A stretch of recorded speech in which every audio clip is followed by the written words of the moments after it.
All right, this video is going to go through Chapter 9, which deals with address resolution. There are two main addresses that we need to worry about with our computer. The first is the MAC address, and the MAC address is used for devices within the same network.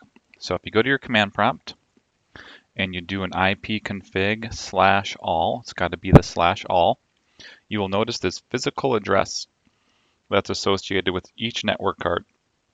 Talked about this in the past, but it's made up of 12 hexadecimal digits.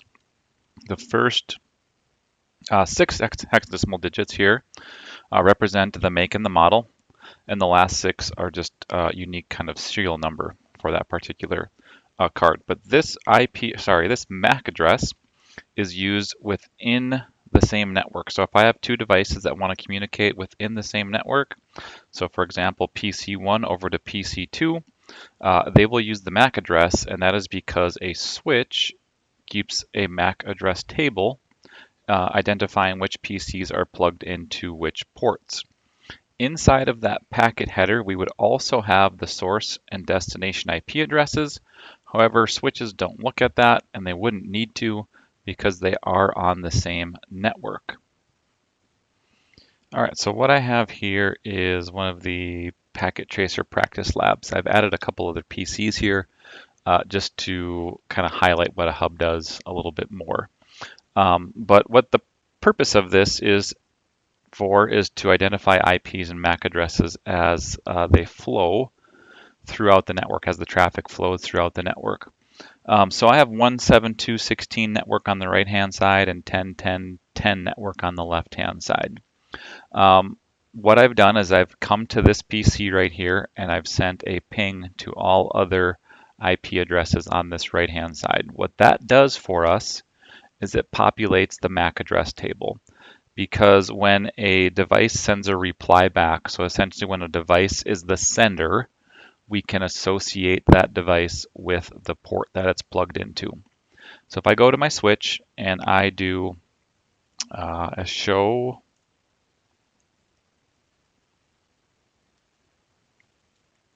MAC address table, oh, they went away because they don't stay in there forever. There's actually a time to live. So let me just redo those pings here real quick.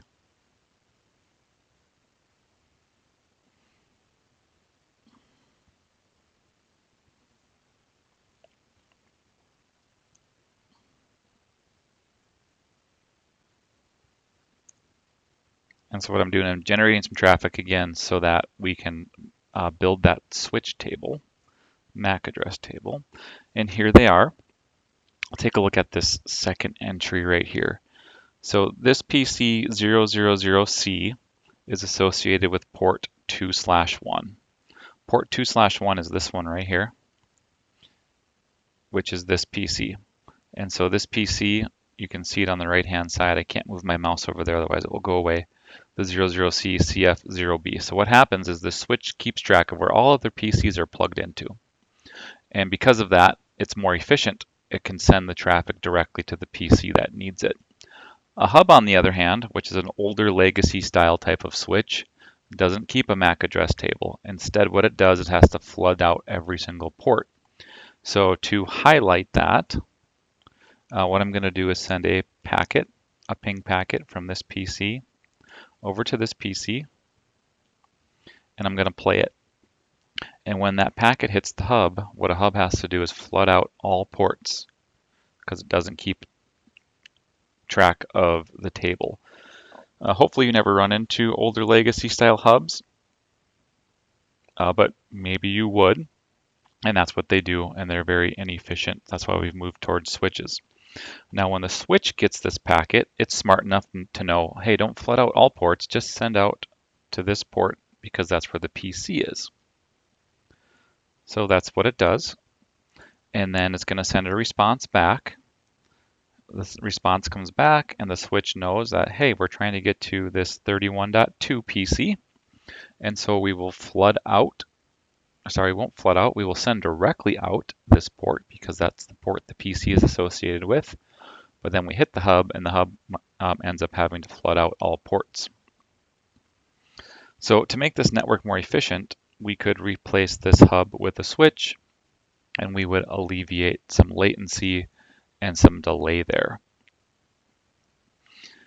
So that's what we use on our local network is our MAC addresses. Now on a remote network, we use a combination of the MAC and the IP address. Ultimately, we're sort of looking at the IP address because the IP address is the remote network.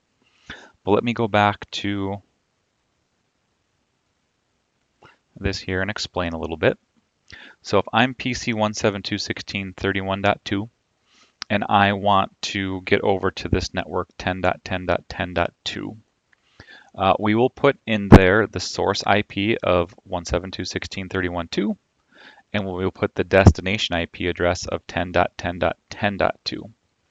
I know the source MAC because it's this device. It's coming from me if I'm this device. And I need to figure out what the MAC address is of this device. That's known as the ARP process, which is section 9.2. And so what happens is an ARP is a broadcast, and the ARP process looks like this. Hey, 10.10.10.2, it yells on the network. Can I have your MAC address? Well, 10.10.10.2 won't hear that because he's on a remote network. Instead, who hears it? Our default gateway, our router. And so what the router does is the router responds back with its MAC address, which in turn gets that packet up to the router. The router will look at it and say, oh, this is for the 10 network, and he can deliver it down to this. And then we have that same process on the left-hand side with the switch and the MAC address and sending out the appropriate ports.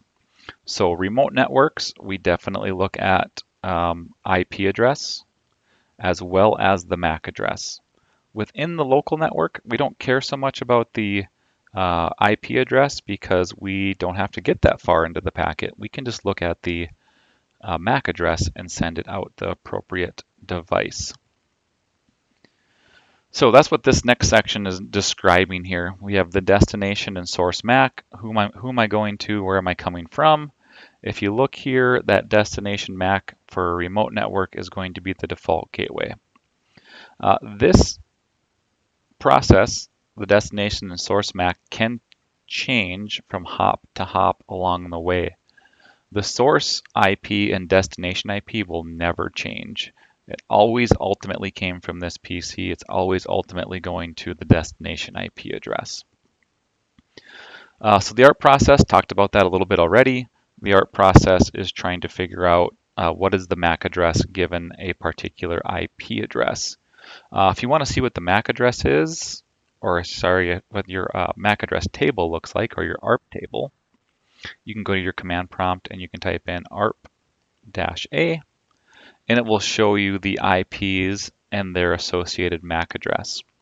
Now, one thing you might notice here is this all Fs. What this all F is the broadcast. So 192.168.1.255 is a broadcast IP address, and we associate that with all Fs for the MAC address.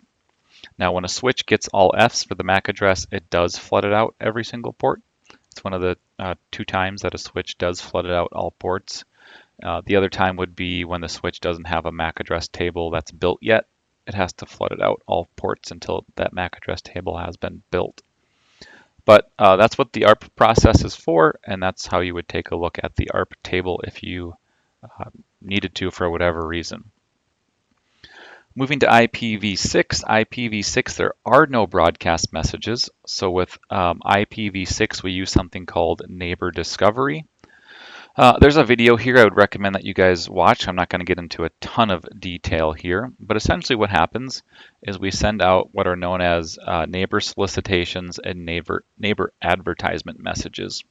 And what those messages do for us is it allows us to figure out who we're sending to on the local network. Those addresses can also be used for something called Slack, which gets us IP addresses automatically on a network. So I've talked about before, on a network you need an IP address, and you either can manually get the IP address statically typing it in, or you can get it through DHCP. Well, with IPv6 there's a third way, and it's called Slack, and that is where a PC sends a router solicitation message saying, hey, can I get an IP address? And then the router responds back with that IP address. So again, the main purpose of this is there is no ARP because there are no broadcasts with IPv6, but we still need a way to determine the MAC address of a local device. And so we use these neighbor solicitation messages and neighbor advertisement messages. Work very, very similar. Again, there's just no broadcast, so that's what we do. So here's the example. Hey, whoever has the 2001 DB8 address, send me your MAC address. And it sends that through a neighbor solicitation. The neighbor hears that and responds back with an advertisement, a neighbor advertisement. And it says, hey, this is my MAC address. And then we would use those MAC addresses inside of the frame to send the messages. So if you get a chance, you could fire up Wireshark and you could sniff some packets and you would see those MAC addresses in there. We actually did that in a previous lab.